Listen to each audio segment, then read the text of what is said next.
Meus irmãos, boa noite na graça de Cristo. Nós voltamos ao nosso estudo sobre a lei de Deus.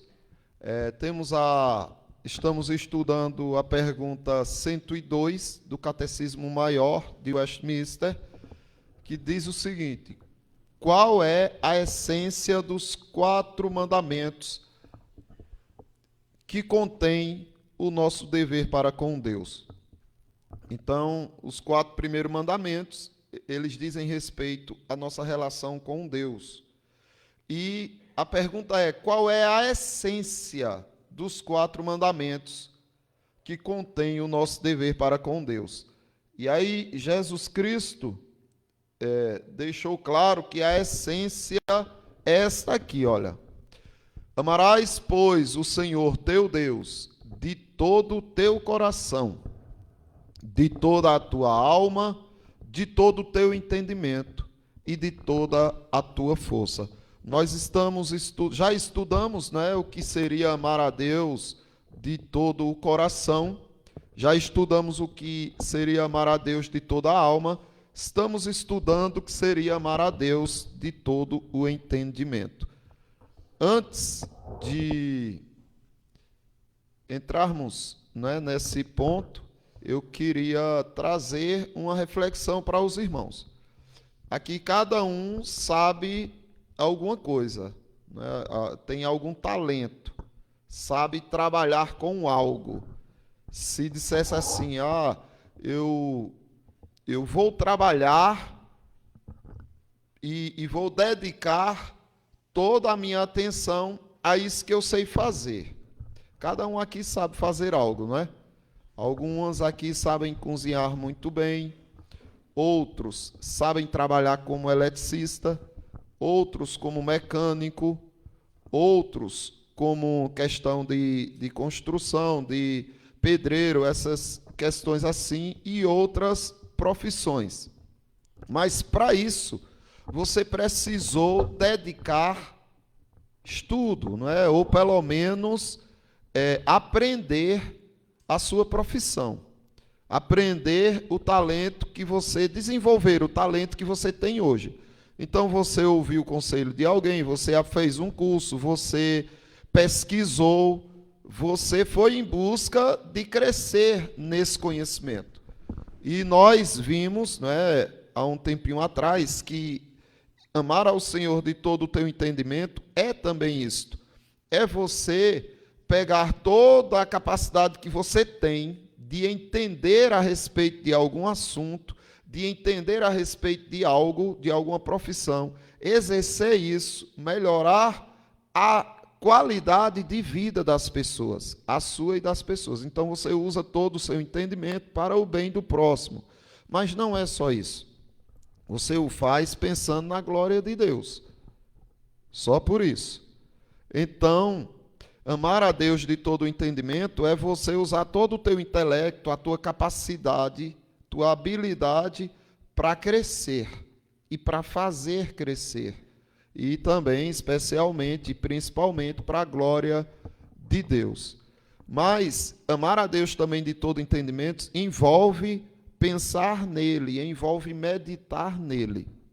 Diga-me o que você tem aprendido, onde está os teus pensamentos, a tua meditação, e eu direi o que você está se tornando.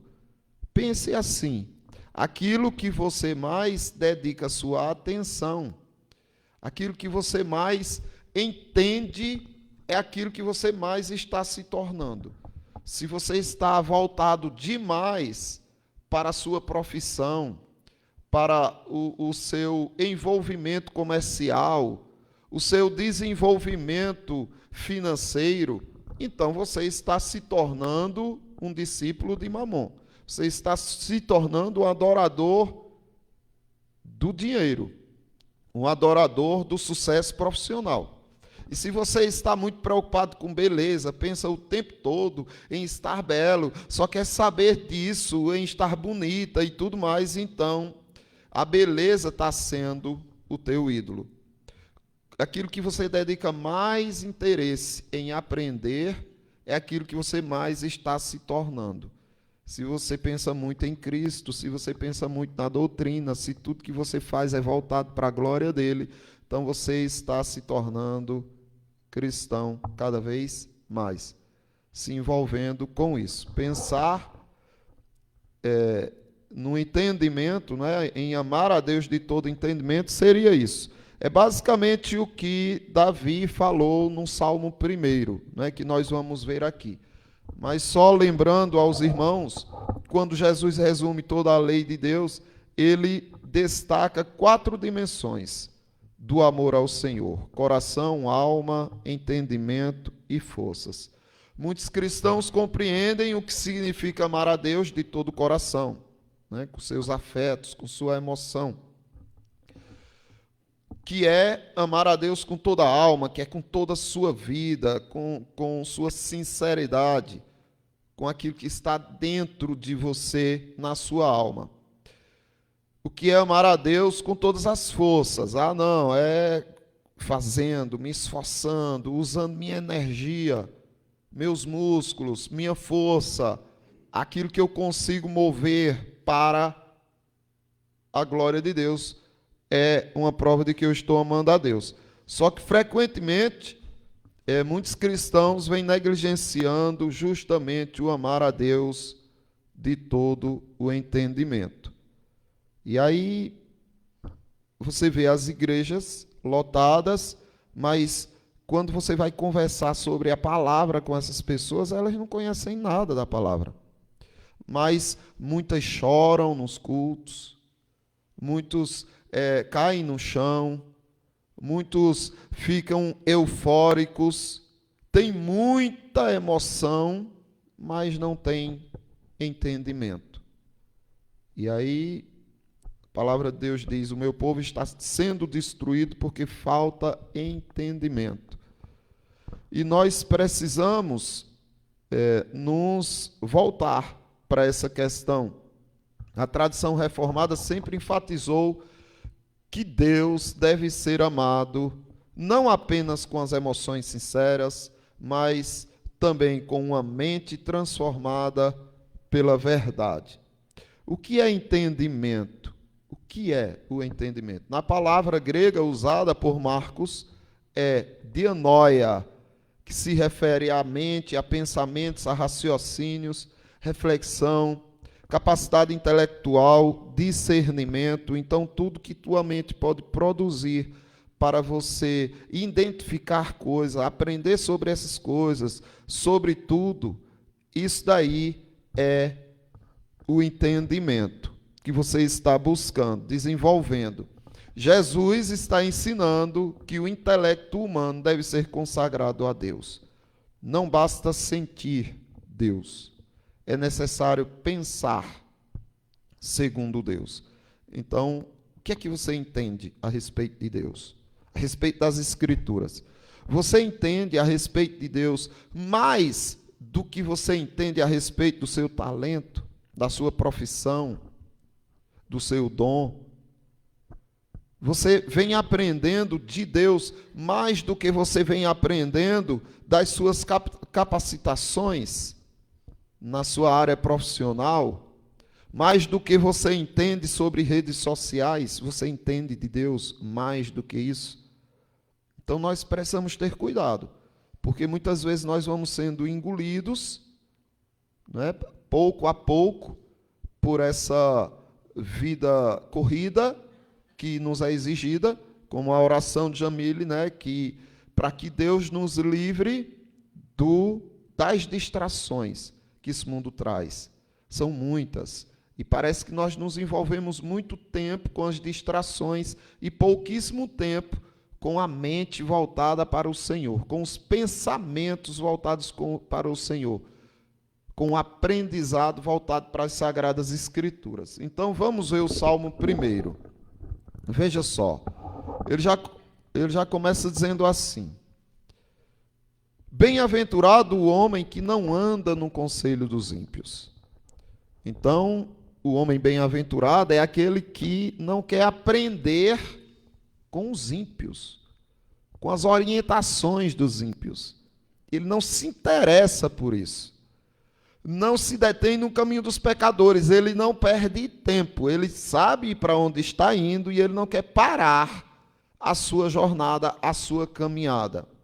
E não se assenta na roda dos escarnecedores. Quando ele para descansar de tanta luta que ele vem travando, de tanto trabalho, de tanto esforço, ele procura todo lugar, menos um.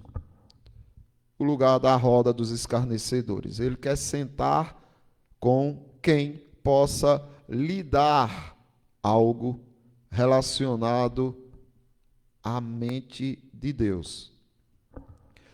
Antes, o seu prazer está na lei do Senhor, e na sua lei medita de dia e de noite. Sabe o que ele está dizendo aqui? Olha, o prazer do homem bem-aventurado é ouvir o conselho dos santos, parar no caminho dos santos e se assentar na roda dos santos, daqueles que amam o Senhor. Ele quer aprender do Senhor, porque o prazer dele está voltado a isto, a lei do Senhor. E como é que ele prova isso? Ele não tem como provar isso para as pessoas, mas ele tem como ter prova de si mesmo, que ele ama o Senhor de todo o entendimento. Você não pode entrar na mente das pessoas. O fato de uma pessoa vir aqui, todos os estudos, todos os cultos, o fato de uma pessoa estar lendo a Bíblia o tempo todo, não significa que ela está meditando no Senhor. Ela pode estar fazendo isso para aparecer, ela pode estar fazendo isso porque ela tem um super foco em querer conhecimento de Deus e acumula conhecimento, mas sem entendimento, ou seja, sem meditar nessas coisas, na profundidade, sem contemplar a beleza do conhecimento, do entendimento. O prazer está na lei do Senhor e na sua lei medita de dia e de noite. O resultado disso, ele é como a árvore plantada junto à corrente de águas, que no devido tempo dá o seu fruto, e cujas folhagens não murcha, e tudo quanto ele faz será bem sucedido. Então, a consequência é isso. Ele tem uma vida ligada com Cristo. A fonte de água viva é Cristo. Então, ele nunca vai ter sede. Na verdade, ele vai estar recebendo da fonte que é Cristo, e essa água que está o tempo todo sobre ele faz ele produzir frutos. Os ímpios não são assim, são, porém, como a palha que o vento dispersa. Por isso, os perversos não prevalecerão no juízo, nem os pecadores na congregação dos justos. Pois o Senhor conhece o caminho dos justos, mas o caminho dos ímpios perecerá. Então, você tem como conhecer se você ama a Cristo de todo o seu entendimento. É só você fazer uma autoanálise. Eu medito na palavra de Deus todo dia pela manhã e toda a noite, de dia e de noite. Eu estou pensando, querendo aprender, querendo entender o que o Senhor nos ensina, porque isso é amar a Deus de todo o entendimento. É muito diferente dos ímpios. Os ímpios, eles se envolvem, eles vêm aprender, mas eles não têm o interesse de confirmar se realmente aquilo dali é o que Cristo ama, é o que Cristo quer.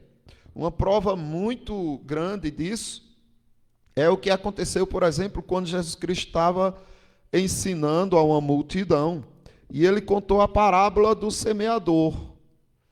E quando ele terminou a parábola, despediu as pessoas e eles foram embora. Mas sabe quantos entenderam? Nenhum. Ninguém entendeu a parábola. nem mesmo os discípulos de Jesus Cristo que viviam constantemente com ele. Mas qual é a diferença entre aqueles que foram embora e os discípulos de Jesus Cristo, os apóstolos? A diferença está no fato de que eles não se conformaram.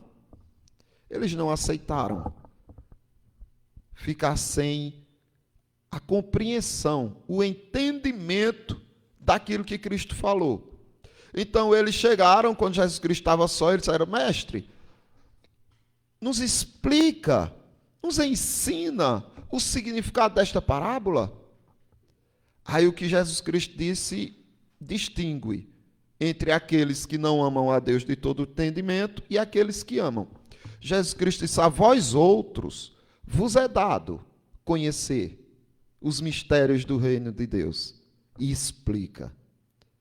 Mas aos de fora, ou seja, aqueles que não têm interesse nenhum, que vão embora e que não me amam de todo o entendimento, a eles tudo se ensina por meio de parábolas. Para que eles vendo, vejam, mas não percebam.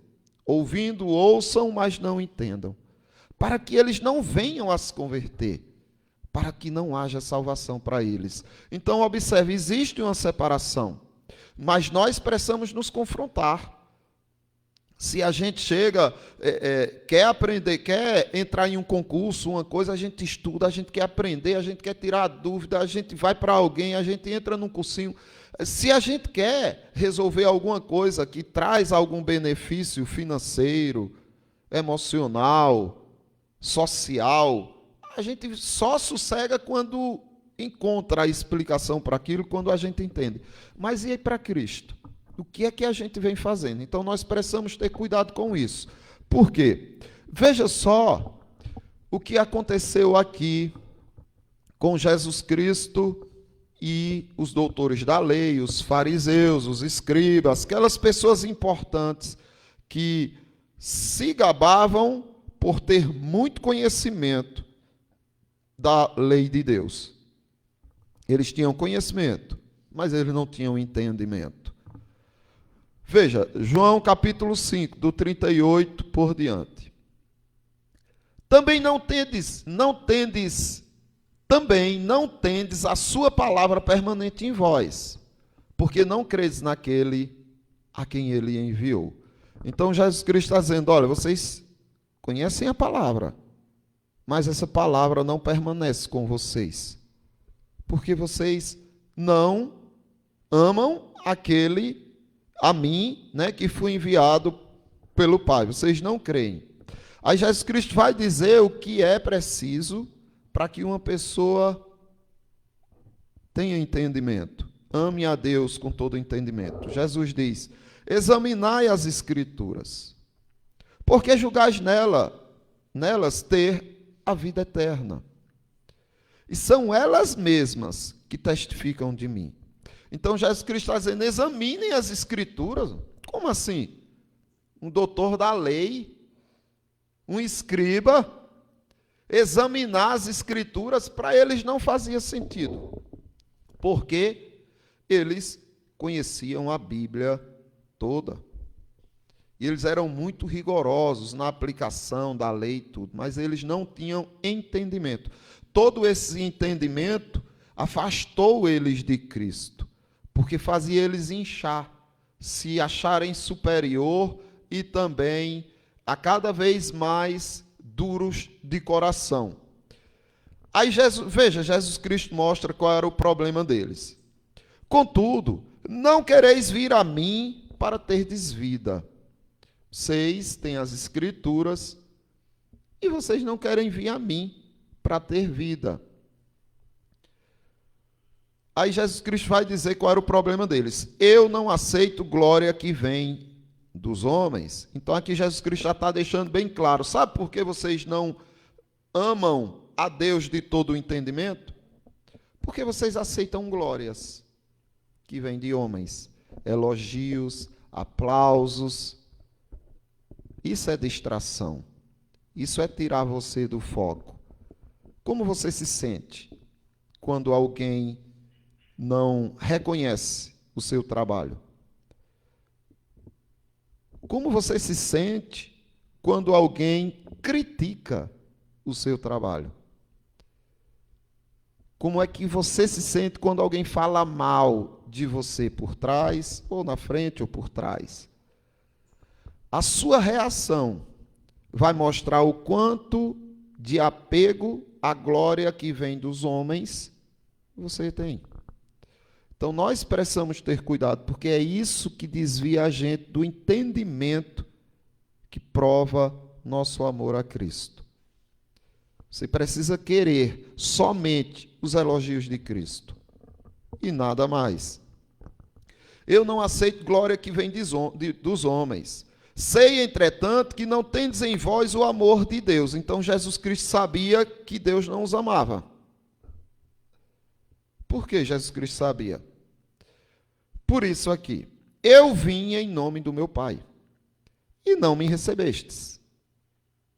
Se outro vier em seu próprio nome, certamente o recebereis. Mas não é isso que aconteceu com eles? A fama estava vindo no próprio nome, e eles aceitavam a fama, eles queriam a fama, não é? O sucesso. E hoje em dia é diferente em quê? Jesus Cristo vem em nome do Pai, Ele está conosco em nome do Pai, mas nós estamos recebendo isso, e reconhecendo isso, nós estamos dedicando todo o nosso entendimento a isso, ao fato de Jesus Cristo ter vindo, enviado pelo Pai, estar conosco. Por quê? Pode ser que as distrações estão vindo em seu próprio nome e a gente está se apegando com elas. Eu vim em meu próprio nome e não me recebeis. Mas quantas coisas a gente recebe que são justamente no nome do mundo, dos interesses mundanos? É um perigo isso, é um risco. Por isso que Jesus Cristo disse que precisa amar a Deus de todo entendimento. Olha só o que Jesus Cristo diz depois. Como podeis crer, vós que aceitais glórias um dos outros? Você vai crer como? Se você está mais preocupado em ter entendimento das glórias que vêm do mundo, dos homens. Então você quer entender muito a respeito do que o outro está falando, do que o outro está pensando. Tem gente que adoece dos nervos, psicologicamente, só porque fica imaginando que as pessoas estão falando mal, de que as pessoas estão pensando mal delas. Me diga, é apegar-se ou não com glórias que vêm do mundo? Então querem saber, tu sabe o que fulano estava falando, o que fulano está pensando, tu sabe o que fulano, então observe que a mente está voltada para entender, mas só coisas que vêm do mundo, dos homens. Como podeis crer, vós que aceitais glórias uns dos outros, e contudo não procurai a glória que vem do Deus único? Então nós precisamos ter esse cuidado. Qual é a glória que a gente está procurando? O quanto você entende das coisas seculares? O que você entende, e o teu entendimento a respeito da palavra de Deus, tem mais peso, se for pôr numa balança, do que o que você entende a respeito das coisas seculares?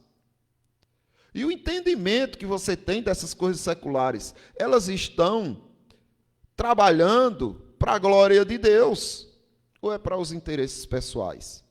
Então precisamos nos confrontar, porque amar a Deus de todo o entendimento é isto, é você meditar na lei do Senhor de dia e de noite. Eu estou me aproximando ou estou me distanciando do meu Senhor?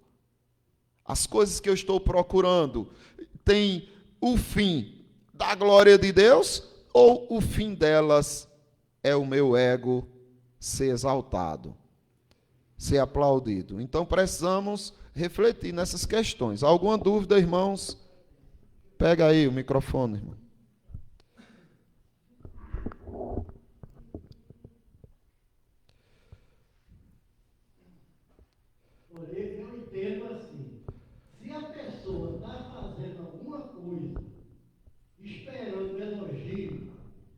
esperando o retorno de alguma coisa, é melhor que nem faça. É, Você tem que fazer aquilo que você está fazendo, independente de ser reconhecido, de não ser. Você está fazendo realmente para Deus e está fazendo de coração. é, Porque se você faz uma coisa pensando em elogio, é melhor que não faça. Porque verdade. em vez de você estar contribuindo, você está se prejudicando. É, Está acumulando carga para você. é. Eu já vi muitas pessoas na igreja desanimando e desistindo do trabalho que estavam fazendo na igreja porque não estava sendo reconhecido, porque não estava sendo elogiado.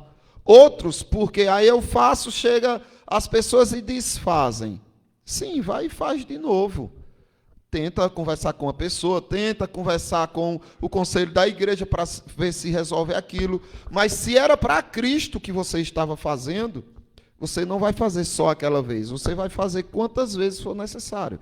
Se não é para Cristo, se é para você deixar simplesmente as coisas arrumadinhas e nunca mais ser tocada, então melhor não fazer, porque a única coisa que tem valor nesta vida é o que fazemos para Cristo. É o que vai ecoar na eternidade.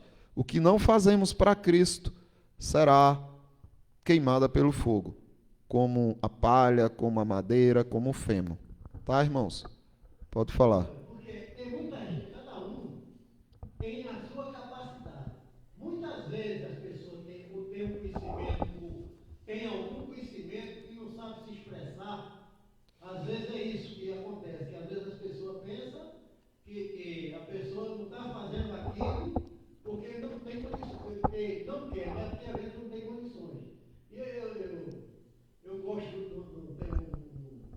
é um tipo de uma parábolazinha que não está na Bíblia, não, mas que eu vi e achei um negócio sério. Que como Pedro tinha era muito reclamão, né? Aí, certo dia, ele estava conversando com Jesus, aí dizia a Jesus, Mateus é cobrador de imposto, tem um bom salário, e eu sou pescador, tenho um salário pequeno.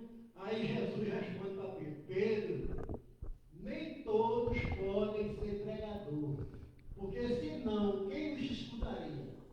Eu acho que cada um com a Tem o sua seu dom. capacidade. Você tem a capacidade de fazer uma coisa, você está fazendo de coração, está fazendo para Cristo, e não, independente de ser reconhecido ou não ser.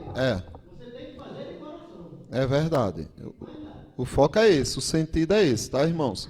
Então, vamos agradecer a Deus por mais esse momento que Ele nos concede e pelo ensaio que Ele nos proporcionou e pedindo também que Ele abençoe a nossa nova etapa, não é, de colocar os hinos tocados e cantados aqui por cada um. Oremos. Senhor Deus e Pai, te agradecemos por mais esse momento que nos proporcionas de estarmos aqui junto com os irmãos, aprendendo de tua palavra. Nos ajuda, Pai, a ter entendimento, amar ao Senhor de todo o nosso entendimento. Abençoa também, Pai amado, os nossos ensaios e abençoa também o início de nosso louvor que estaremos apresentando aqui na igreja. Esteja conosco em todo momento, em nome de Jesus Cristo te pedimos. Amém. Eu estava pensando numa proposta aqui do estudo ter meia hora a mais. A gente sempre está passando um pouquinho, aí ficaria de 7 às 7h30.